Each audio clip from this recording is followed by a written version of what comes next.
Hey, we're back, and this is Unit 6, Assignment 12, Romanticism, segment number 2. And now we're going to start getting into some specific examples. We're going to talk about literature first, and then weave that together with talking about literature and history, and then turn into a discussion about music and about the visual arts, particularly painting.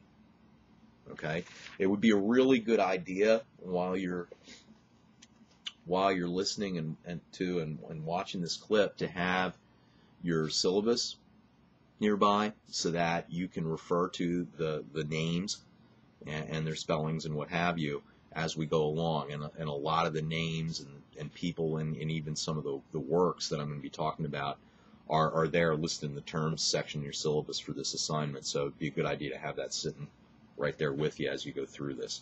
Okay, well, let's get to it. We're going to start by talking about Romantic literature for a little bit.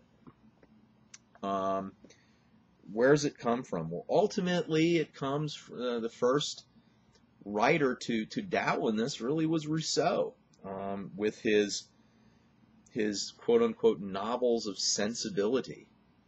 So to speak, sort of very emotional. His novelle Heloise, for example, was very much in the romantic mode.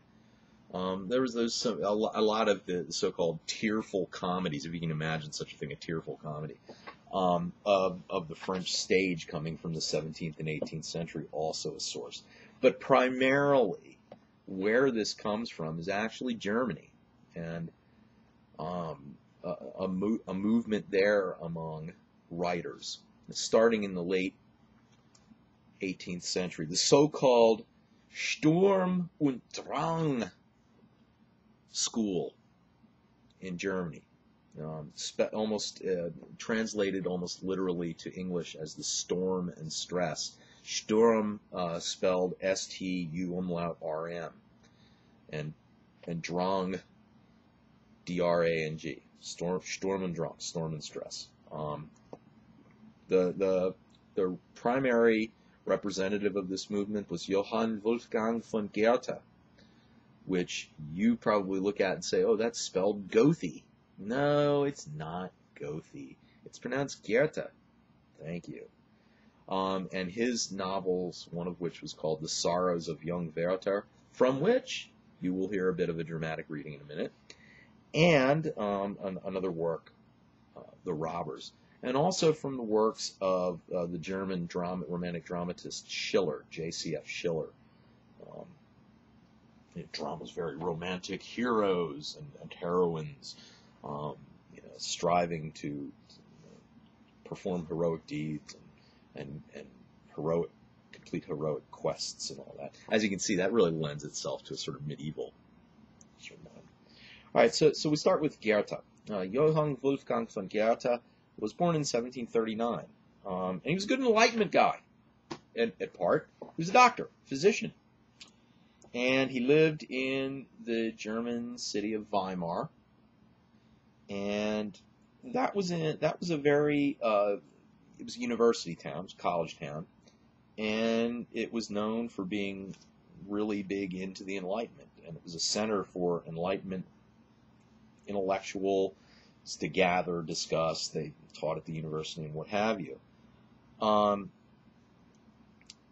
it wasn't caught up in it was kind of over here to the side. It wasn't involved in all the political turmoil and drama and whatnot that you had in the German states before and during the Napoleonic period, even a little bit after. So part of him, is really steeped in that Enlightenment sense of, hey, the head, the rational faculties. But there's another side to him that says, well, there's this other side to humanity, the emotive, that's maybe more revealing of what human beings are all about. It's more interesting, too. And his, I think, most typical work in this vein, in addition to Sorrows of Young Werther, is Faust. Faust is just a retelling of a tale that's been in Western literature going way back. We talked about Christopher Marlowe back in the late 16th, early 17th century in Britain, wrote a play called Dr. Faustus. This is just Goethe's take on that. It's a long poetic drama, essentially, and at the heart, it's a philosophical commentary on the European mindset at the time. It's the typical story where you have Faust, who's a physician, makes a deal with the devil, sells his soul to the devil in exchange for ultimate knowledge and power. And, deals with the devil never quite turn out as the person entering into the bargain intends. The devil has that way of tricking and playing fast and loose with the terms of said deal. And what ends up happening is Faust achieves all this, but he feels empty inside, and he's disillusioned, and he makes these fantastic intellectual achievements, but ultimately they don't speak to his soul. He doesn't find love. And he's achieved all this stuff. He has all this knowledge and influence, but he's not happy.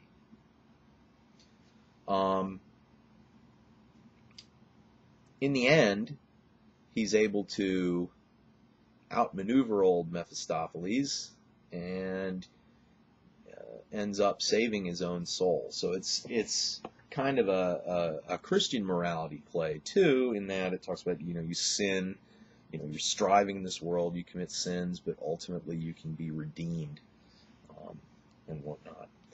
So you had that Faust legend, another retelling of it. Here we go.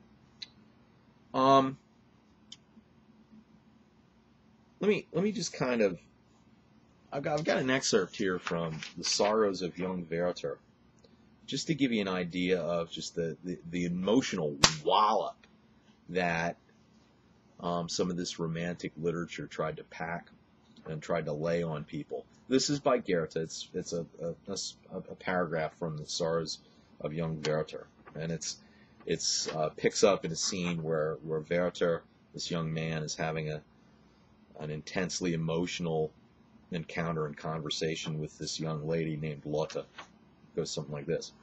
A flood of tears streamed from Lotte's eyes, relieving her oppressed heart and preventing Werther from it continuing.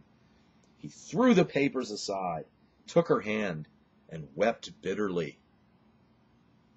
Lotte rested her head on her other hand and covered her eyes with her handkerchief.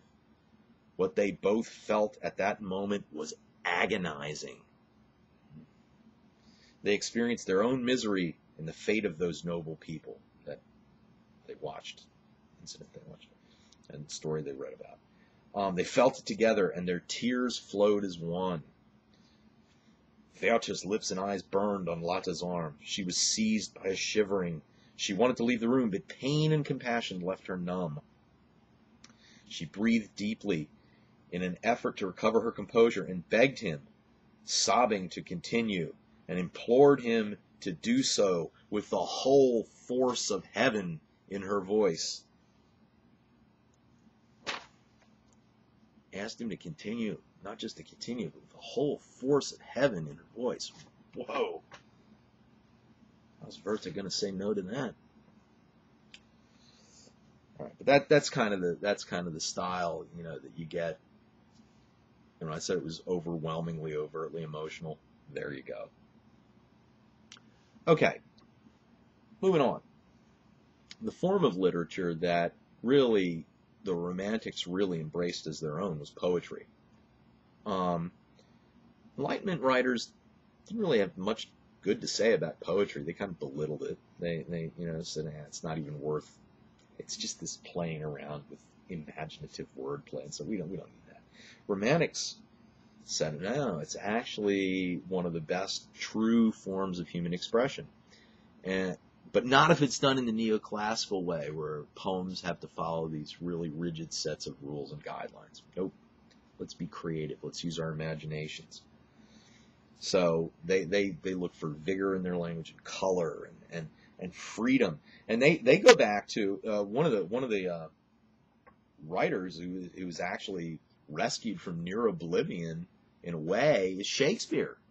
There's a huge Shakespeare revival in the early 19th century, and Romantics praised the vividness and the imaginative aspects and the color and the tone and just the rhythms and the meters of Shakespeare's language as classic, and also biblical literature. For the English, the King James version of the Bible, it's just beautiful English. Now, who are a lot of the Romantic poets that we know of, that come to mind right off the bat are English: Byron, Shelley, Keats, Wordsworth, Coleridge. All, those are sort of the big five, the English Romantic poets. The first real important work of Romantic poetry in England was a combined effort by Wordsworth and Coleridge that was published in 1798 called Lyrical Ballads. Okay, and Coleridge, of course, is known for his very famous work, The Rime of the Ancient Mariner, talking about the Ancient Mariner, the weight of some of the things he's done weighing on him like an albatross around his neck.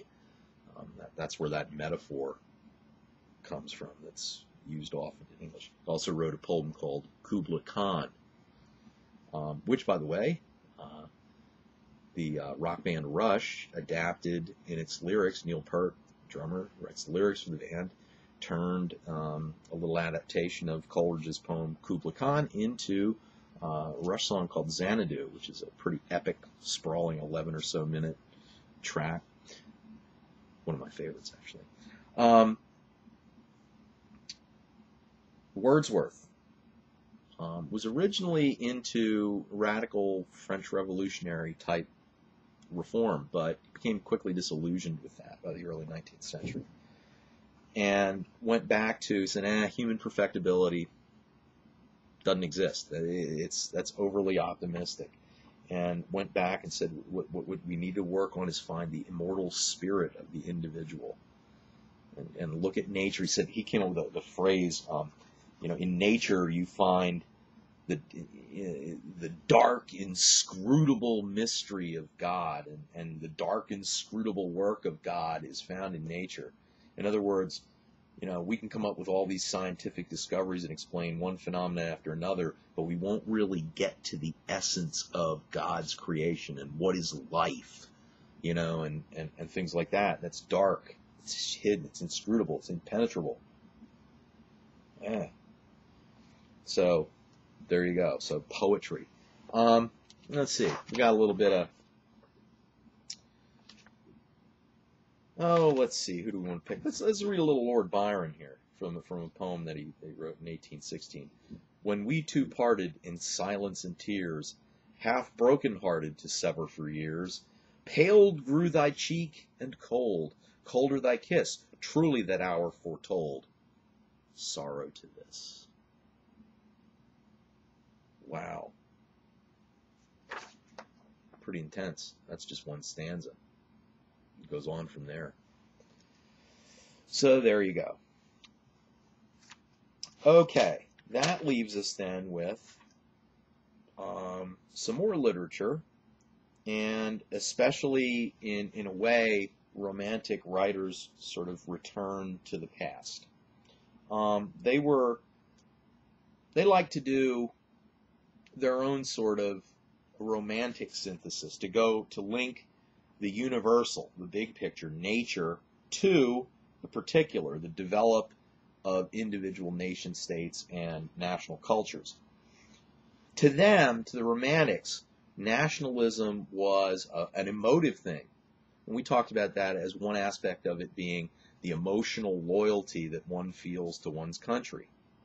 Well, they would agree. They would have said that's exactly what nationalism is. It's an emotive, almost mystical force that binds people together of a common nationality. And in that